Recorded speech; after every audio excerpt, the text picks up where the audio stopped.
Sarah POV. Well, mukhang nakahanap ng anak ko ng tunay na pag-ibig. Isang pag-ibig alam kong hindi niya napaglalaroan at mamahalin habang buhay. Nakangiting muling bigkas ni Madam Priscilla. Para naman akong tangang nakatitig lang sa kanya. Hindi ko din kasi gets kung anong ibig niya sabihin eh. Naguguluhan ako. Ano kayang ibig niya ipakahulugan? Ibig niya bang sabihin na boto na siya sa akin? Sarah, welcome to our family, iha. Nakangiting bigkas niya na labis kong ikinagulat. Naramdaman ko na lang ang paghahawak niya sa kamay ko't pinisilyon. Po, ano pong ibig niyo sabihin? Mahina kong tanong. Nakakabobo pala ang ganito, yung hindi ko malaman kung gaano ba kaseryosong kaharap mo sa isang bagay na hindi kayang i-absorb ng utak mo. Hindi kasi ito ang inaasahan kong komprontasyon eh. Ibig kong sabihin, well, gusto naming makausap ang mga magulang mo sa lalong madaling panahon para formal na hingi ng kamay mo. Yan ay kung payag ka. Nakangiti niyang sagot sa akin. Pakiramdam ko para akong kakapusin sa paghinga. Hindi ko tuloy malaman kung iiyak o tatawa ba ako sa pinaghalong damdamin na lumulukop sa puso ko ngayon. Ganito pala kasaya ang pakiramdam na sa mismong bibig ng ina ng lalaking iniibig mo maririnig ang katagang tanggap niya ang relasyon namin ni Boss Robbie. Teka, relasyon namin ni Robbie? Talaga bang totohanan na ito? Wala nang lilikot, wala nang maglolo ko? Ayos lang po sa inyo na ako ang bagong karelasyon ng anak ninyo? Ibig niyo po bang sabihin, hindi na po kayo tututol? Mahina akong tanong kay Madam Priscilla. Maganda na yung sigurado para naman alam ko rin kung anong gagawin ko sa babaero niyang anak. Kailan ba ako tumutol sa relasyon yung dalawa ni Robbie? May narinig ka bang hindi magandang salita mula sa akin? Well, forget about it. Ang importante ngayon, nangako ng anak namin na hindi na siya titingin sa iba, na magseseryoso na siya sa isang babae at masaya na kami doon. Nakangiting bigkas niya. Mukha naman talaga siyang mabait at nami-misinterpret ko lang sigurong tunay niyang ugali. Well, ano pa nga bang aasahan ko sa nanay ng jowa ko? Natural lang sigurong magtaray sila paminsan-minsan, lalo na't nangangapa pa sila sa ugali ng babaeng basta na lang ipinakilala ng anak nila sa kanila. Siya na rin ang may sabing palikerong anak nila, tinihintay lang siguro nila ang tamang pagkakataon kung kailan magseseryoso si Boss Robbie. Ang tanong, seryoso ba talaga si Boss Robbie sa akin? Hindi nga rin ako sure eh. Teka lang, talaga bang wala pang nangyari sa inyong dalawa ng anak ko? Muling tanong ni Madam Priscilla. Hindi ko lang alam kung talagang tsismosa lang ito or curious lang talaga siya sa mga bagay-bagay. Wala po ma'am. Hindi din po naman namin talaga ako papayag na may iba si Boss Robbie na kinakalantari tapos magme-make love siya sa akin. Hindi po ako ganun katanga para maniwala sa kanya. Good, that's good. Ngayong okay ng relasyon niyo ng anak ko, inaasahan ko na wag ka nang pumayag na may mga babaeng lalapit-lapit sa kanya. Noon pa man tutol na talaga ako sa pagiging palikero ng anak kong yan eh. Hindi nakakatawa na kung sino-sino babaeng pinapatulan niya at lalong hindi ako natutuwa sa mga babaeng halos magubad ng makuha lamang atensyon ng anak ko. Nakangiti niya sagot sa akin. Pasimple tuloy akong nakapag-outfit check. Hindi naman siguro akong pinaparinggan niya, hindi ba? Baka si Bubbles dahil si Bubbles tong halos nakahubad na kapag kaharap si Boss Robbie eh. Ako naman palagi lang naka-uniform at ngayon nga lang nagsuot ng miniskirt. Bueno, you can call me mommy na. Balita ko pareho na daw kayong pumirma ng marriage contract, which is good. Gayunpaman para official na mai-announce sa lahat ng pagiging asawa mo, saka isa-isa kong lalaking anak ay gusto kong maikasal na muna kayo sa simbahan. Nakangiti niyang muling bigkas. Gulat na gulat naman ako sa narinig. Hindi ko alam kung anong isasagot ko dahil sa totoo lang sobrang nabigla din talaga ako. Simula ngayong araw, ayaw na ayaw ko nang nababalitaan na kung sino-sino pang dinidate ng nobyo mo. Sa panahon ngayon, bawal ang tahimik na babae. Hindi na rin uso ang martir. Kaya oras na mahuli mo yung nobyo mo, hindi pa rin maiwan-iwan ang nakasanayan niyang gawain. Kalbuhin mo kaagad ang babae o hindi ka tawagan mo ko. Dalawa tayong re-resback. Nakangiti niya muling bigkas. Hindi ko alam kung seryoso ba talaga si Madam sa mga binibitawan niyang salita pero sobrang nakakatuwang mga katagang binitawan niya. Kung makapagsalita itong si Madam Priscilla, akala mo akong anak niya eh. Thank you po Madam, hayaan niyo po at sigurado naman na hindi titingin sa ibang babae si Boss Robbie eh. Nangako na siya sa akin. Pilit ang ngiting sagot ko sa kanya. Napansin ko naman ang kaagad na pagsalubong ng kilay niya na para bang may kataga ako na bitawang hindi niya nagustuhan. Teka, anong Madam? Mommy, you can call me mommy na total naman simula ngayong gabi magiging bahagi ka na ng family namin. Nakangiti niyang sagot sa akin. Po, okay lang po ba talaga sa inyo madam? Mommy ang itawag ko sa inyo? Talaga po bang boto na po kayo sa akin? Wala sa sariling tanong ko sa kanya at huli na nang ma-realize ko kung gaano pala kasagwa ang salitang nabitawan ko. Bakit bang dami ko pang tanong? Baka mamaya magbago pang isip niya at imbis na akong piliin niya para maging kabiyak ng anak niyang si Robbie, mapunta pa kay Bubbles ang boto niya. Ayaw ko nang umiyak no, tama na ngang pabebe. Kung ano man ang dinidikta ng kapalaran sa akin, buong puso ko nang yayakapin. Hindi na rin talaga ako matatakot na iparamdam kay Boss Robbie kung gaano siya kahalaga sa akin. Tutal naman ay may basbas na kay Madam. Mami Priscilla, ang relasyon naming dalawa. Isa pa, boto din naman sa akin ang nakababata niyang kapatid kaya naman ano pa bang kinatatakot ko? Hindi naman ako pinanganak ng duwag. Hayst, bahala na nga. Hindi na ako mag-aaral, mag-aasawa na lang siguro ako total naman. Kaya naman akong buhay na magiging asawa ko. Ang may gaganti ko na lang siguro sa asawa ko ay mabigyan siya ng maraming anak na higit pa sa inaasahan ng lahat. Saka sa pag-aasawa din naman mapupuntang lahat kaya yun na lang ang landas sa tatahakin ko. Sa naisip kong iyon, pigil ko naman ang sarili ko na matawa. Anak talaga? Sa sobrang duwag ko hindi pa nga naka-first base si Robbie eh. Nasipa ko nga pala siya kahapon nung nagtangka siyang i-shoot ang sandata niya sa kuweba ko. Ma'am, kanina pa kayo dito. Malamig na mga pagkain at kanina pa kayo hinihintay ni Daddy. Kanina pa salita ng salita si Madam Priscilla at hindi naman pumapasok sa isipan kong lahat ng mga katagang binitawan niya dahil busy din ang utak ko sa kakaisip ng kung ano-ano. Mabuti na lang talaga at bumalik si Boss Robbie. Robbie na pala dahil simula ngayong araw ipaglalaban ko na rin siya kahit kanino.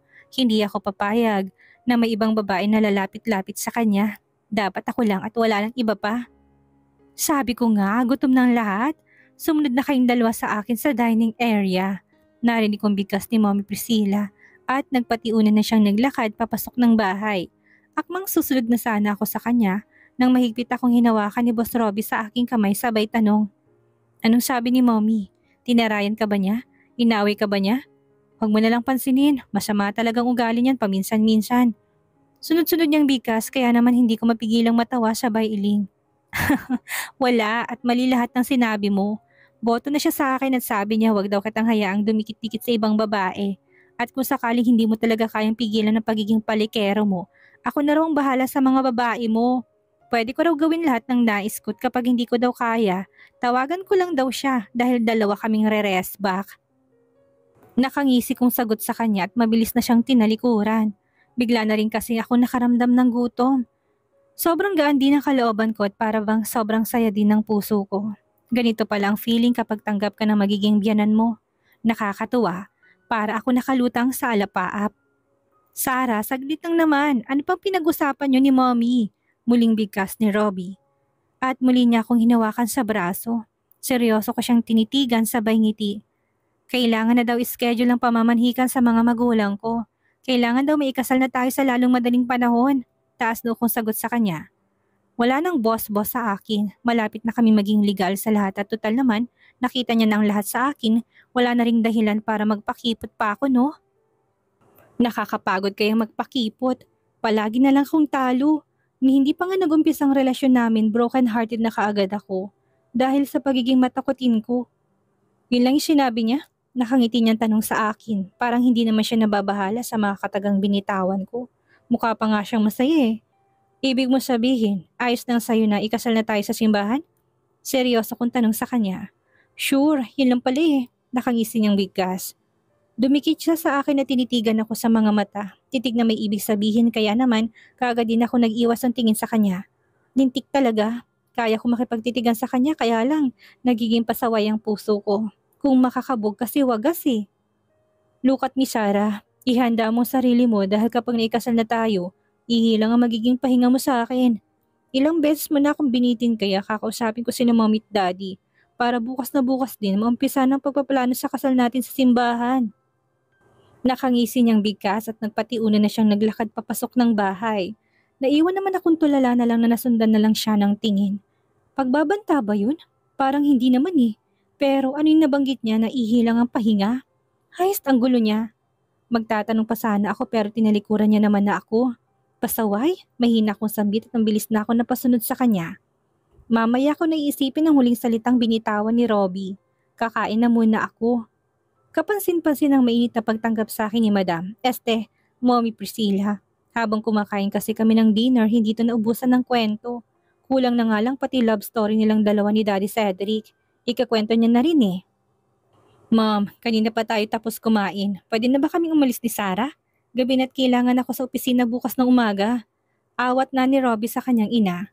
Kanina ko pa rin pigil na maghikab. Mahigit 2 oras na kami dito sa hapagkainan at kanina pa kami tapos kumain pero mukhang wala yata kaming balak pakawalan ni Madam Priscilla. Ngayon ko lang lubos na napatunayan na ang daldal pala niya talaga. Hey, tumigil ka nga dyan, Robbie. Medyo matagal lang hindi umuwi ang kakambal mong si Rika dito sa bahay. At namimiss ko na siya. Ngayon nandito si Sarah. Pwede bang hayaan mo na muna kami magkwentuhan? Kung ayaw mo makinig sa kwento ko, lumayas na kayo ng daddy mo sa harap naming dalawa ni Sarah. Pagsusungit na bigkas ni Mommy Priscilla. Pigil ko naman ang sarili ko na matawa. Ngayon ko lang din kasi nakita si Robin napakamot sa sarili niyang ulo eh. Ma'am naman, pagod na rin si Sarah. Kailangan niya din magpahinga. Lalo na kung nasan ako, nandun din siya. Seryosong sagot ni Robbie sa ina niya. Ayaw talagang patalo. Maano ba naman ang pagbigyan niyang mommy niya sa nais nito gayong paminsan-minsan lang naman to nangyayari. Bueno, kung gusto niyo na talagang magpahinga, doon na lang sa kwarto mo. Pinalinis ko yung kinayaya kanina kaya pwede kayong gamitin ang room mo anytime na naisin niyo. Nakangiting bigkas ni Mommy Priscilla sabay tayo. Hindi naman ako makapaniwala sa narinig. Ibig bang sabihin nito? Inaanyayahan niya kami ni Robin na dito magpalipas ng gabi. At sa isang silit pa talaga? Abat hindi yata pwede yun. Baka naman sa pagkakataong ito mawasak ng perlas ko sa pagiging mapusok ni Robbie. And Robbie, pakiayos ang schedule mo. Kailangan na din bumiyahe pa uwi ng probinsya ni Sarah para personal na makausap ang magulang niya. Muling bigkas ni Mommy Priscilla. Hindi niya pa rin pala nakalimutan ang tungkol sa kasal at pamamanhikan, kaya hindi ko tuloy maiwasan ang makaramdam ng excitement. Kaya nga po kailangan kong pumasok ng opisina bukas ng umaga para maayos ko mga schedule ko, Mommy. Of course, magiging priority ko rin po talagang pag-asawa ko si Sarah, nakangiting sagot ni Robbie. Hindi ko naman mapigilan na makaramdam ng kilig dahil sa sinabi niya. Kung palaging ganitong lumalabas sa bibig niya, sino ba naman ako para magpakipot, hindi ba? Okay, kung ganun magpahinga na kayo. Hindi na kailangan pang umuwi ng penthouse para makapagpahinga. Ang laki ng silid mo dito sa bahay at nandun pa rin naman ang mga gamit mo. Seryosong bigkas ni Mommy Priscilla. Tamang mommy mo, Robbie. Mabuting dito na lang kayo magpalipas ng gabi o hindi kaya dumito na muna kayo sa bahay hanggat hindi pa kayo naikasal nitong si Sarah. Masyadong malitang penthouse at wala kayong ibang kasama kung hindi kayo lang. Mas maiging dumito kayo para naman hindi mahirapan si Sarah sa mga pang-araw-araw na gawain. Sabat naman ni Daddy Cedric. Ang galing naman, imagine hindi pa nga kami ikinakasal sa simbahan ng anak nila. Todo suporta na sila sa akin. Well, ako na nga lang talagang sobrang maswerte. Akong nagawagi sa puso ni Robert boto rin sa akin ng mga biyanan ko. Ang swerte ko talaga. At dahil talagang nag-insist sila na dito na kami magpalipas ng gabi, walang choice si Robbie ko hanggang sundin yon. Mahirap na. Mukhang determinado talagang mommy at daddy niya na dito na kami magpalipas ng gabi. Baka magtampo pa kapag hindi namin nasunod ang nais nila. Kung akong tatanungin, ayos lang naman. At least ngayon pa lang kailangan ko na rin sanayin ng sarili ko na makasama siya sa isang silid. Doon din naman patutungong lahat-lahat eh. Mauna ka nang gumamit ng banyo. Kasual na bigkas ni Robbie pagkapasok namin dito sa loob ng silid niya. Hindi ko mapigilang ilibot ang tingin sa buong paligid. In fairness ha, masamak na mas maganda ang silid niya dito kumpara sa penthouse niya. Parang mas gusto ko na tuloy dito. Wala akong damit pamalit eh. Kaagad ko ring sagot sa kanya, naglakad ako patungo sa may bintana at sumilip sa labas. Hindi ko mapigilan ang pagguhit ng ngiti sa labi ko nang tumambad sa paningin ng kabuuan ng bakuran ng bahay. Mula sa kinatayuan ko, kitang-kita kong malawak na pool. May mga damit ako sa walk-in closet ko. Pwede mong gamitin hanggat nais mo, narinig kong bigkas niya. Wala sa sariling napalingon ako sa kanya at ganun na lang ang gulat ko. Nang mapansin kong nakahiga na siya sa ibabaw ng kama. Hindi ko alam yun ha. Ikuha mo na lang kaya ako, kaagad ko sagot sa kanya. Napansin kong napatitig siya sa akin sabay bangon mula sa pagkakahiga. Hindi mo alam yun, gayon ayon lang naman ang walk-in closet ko. Nakasimangot niyang sagot. Hindi ko maintindihan ang biglang pagbabago ng mood niya. Parang nare-regla yata ang Robbie ko Or baka naman pagod lang siya? Ikuha mo na lang ako ng damit na pwede kong maisuot.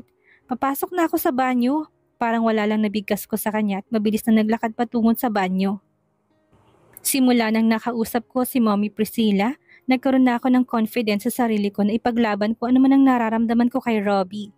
Walang masamang sumubok at sumugal sa ngalan ng pag-ibig. Ngayon pa ba ako maginarte? Ngayon tanggap na ako ng lahat?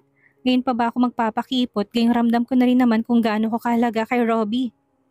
Ito na talaga siguro ang tamang pagkakataong palayain ko na ang sarili ko. Nakalimutan ng mga negatibong bagay at mag-focus sa isang goal.